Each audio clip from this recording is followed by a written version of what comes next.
हाय। तो मैं night care routine हमेशा से फॉलो करती थी, बट आज के इस वीडियो में मैं according to Ayurveda night care routine follow करने वाली हूँ। तो let's get started the video.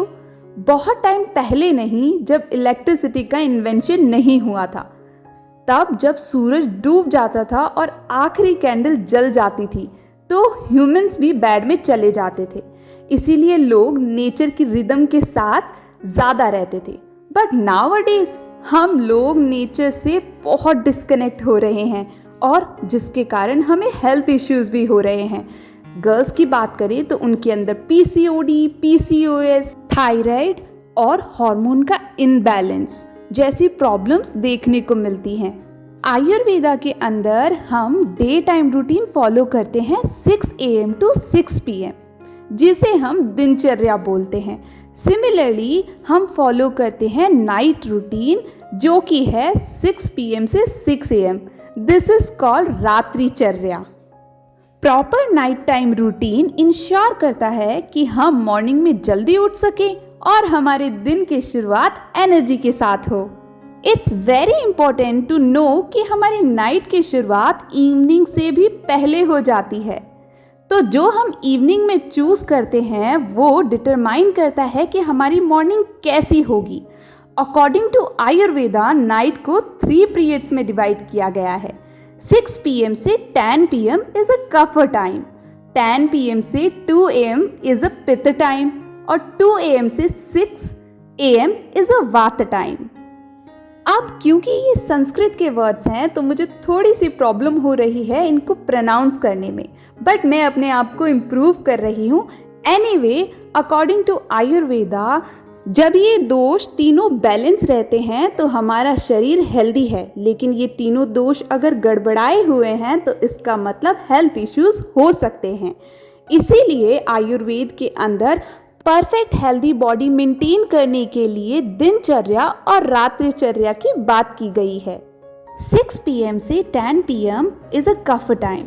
इस टाइम में हमें अपना नाइट रूटीन स्टार्ट कर देना चाहिए। तो अगर आपको नहाना पसंद है तो आयुर्वेदा के अकॉर्डिंग हमें इवनिंग में नहा लेना चाहिए। लेट इवनिंग या मील के बाद में नहीं नहाना चाहिए। नहाने के बाद में 6 PM से 8 PM तक हमें हमारा डिनर कर लेना चाहिए, और डिनर जो होना चाहिए वो एकदम लाइट होना चाहिए, क्योंकि इस टाइम हमारा कफ दोष जो होता है वो हावी होता है। तो हमें डिनर ऐसा करना चाहिए जिससे कि हमारा कफ दोष जो है वो बैलेंस रहे। अगर इजीएस्ट वे में बात करें तो जैसे जैसे सूरज चढ़ता है, जैसे 10 AM से 2 PM, तो हमारा पित्त दोष भी बढ़ता है और हमारा डाइजेस्टिव फायर जो है वो इस टाइम हाईएस्ट होता है। दैट मीन्स कि जैसे सन डाउन होता है हमारा डाइजेस्टिव सिस्टम जो है वो रिड्यूस हो जाता है और हमारा डाइजेस्टिव प्रोसेस स्लो हो जाता है। इसीलिए हमें सनसेट से पहले खाना खा लेना चाहिए। अगर हम रात को लेट नाइट खाना खाएंगे तो हमारा डाइजेस्टिव सिस्टम जो है वो दोबारा एक्टिवेट हो जाएगा। और नाइट में कर्ड यानी दही खाना आयुर्वेदा में वर्जित है। हमें oily food, sweet, junk food, heavy food और कोल्ड और फ्रोज़न खाना बिल्कुल अवॉइड करना चाहिए। हमें ऐसा खाना खाना चाहिए जो कि इजीली डाइजेस्ट हो पाए, जैसे कि मूंग दाल, cooked vegetables, and make sure करें कि खाना खाने के बाद में उसे अच्छे से डाइजेस्ट करें एंड उसी के बाद सोने जाएं। खाना खाने के बाद में हमें हमारे हैंड्स को बहुत अच्छे से वॉश करना है, जिसके लिए आयुर्वेदा में एक स्पेसिफिक टर्म भी है जिसे बोला जाता है पानी प्रक्षालन, क्योंकि हाथ से ही हमारी इनर हेल्थ मैटर करती है। सेकंड इम्पॉर्टेंट स्टेप जो कि आयुर्वेदा में है वो है हमारे दांतों को साफ करना, जिसके लिए आयुर्वेदा में एक स्पेसिफिक टर्म यूज़ किया जाता है, वो है दंत शोधन, जिसके लिए आपको नेचुरल टूथपेस्ट का यूज़ करना है, नहीं तो आप दंत मंजन का भी यूज़ कर सकते हैं। खाना खाने के बाद में जो माउथ में फूड पार्टिकल्स हैं उन्हें हमें निकालना है, एंड हमें हमारी टंग को भी क्लीन करना है, जिसके लिए आपको टंग क्लीनर का यूज़ करना है, क्योंकि जो टंग के ऊपर एक वाइट कलर की लेयर होती है उसके अंदर बहुत सारे बैक्टीरिया होते हैं जो कि हमें बैड ब्रेथ के साथ साथ स्टमक रिलेटेड प्रॉब्लम्स और डाइजेस्टिव रिलेटेड प्रॉब्लम्स भी हो सकती हैं। उसके बाद में हमें करना है नेत्र स्पर्श। अगर नेत्र स्पर्श को मॉडर्न टर्म्स में बोलें तो इसका मतलब है फेस वॉश। ठंडे पानी से हमें फिंगर को अपनी आइज़ के ऊपर धीरे धीरे डैप करना है। इससे हम रिलैक्स होंगे। जैसे हमारी स्किन को हम क्लीन करते हैं, ये सेम वैसा ही है। उसके बाद में हमें करनी है मून बाथिंग, जिसको आयुर्वेदा में गमन बोला जाता है। जैसे सनलाइट में घूमने से हमें विटामिन डी मिलता है, वैसे ही मून लाइट में घूमने से हमारी बॉडी काम एंड कंपोज होने के साथ साथ हमारी मील जो है वो इजीली डाइजेस्ट होती है। मून लाइट से बॉडी में गुड और हीलिंग इफ़ेक्ट देखने को मिलते हैं। आयुर्वेदा के अकॉर्डिंग हमारा मेंस्ट्रुअल साइकिल यानी कि पीरियड्स वो कनेक्टेड है मून साइकिल से।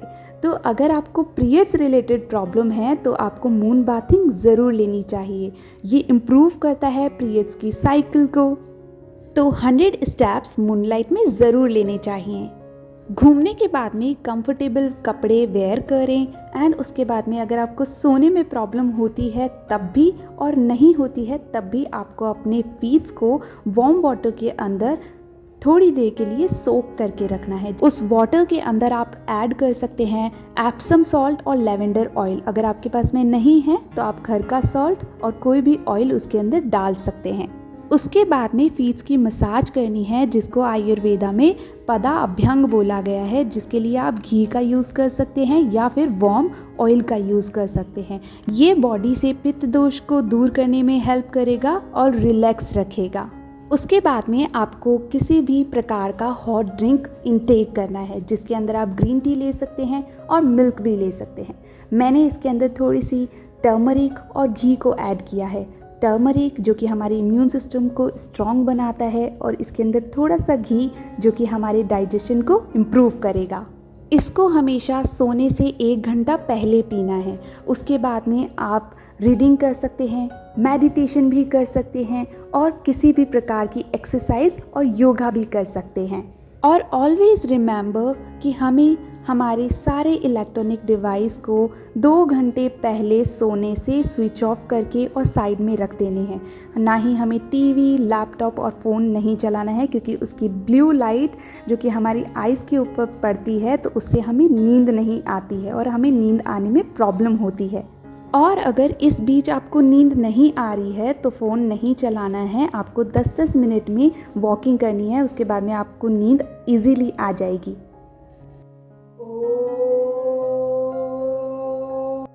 9 PM से 10 PM तक सोने चले जाएं। हमेशा अपने सोने का टाइम फिक्स रखें। सोने से पहले भगवान को थैंक यू बोलें और थोड़ा सा ग्रेटिट्यूड शो करें। So that's it for this video. I hope कि आपको ये वीडियो पसंद आया होगा। सो मिलते हैं नेक्स्ट वीडियो में। Okay bye.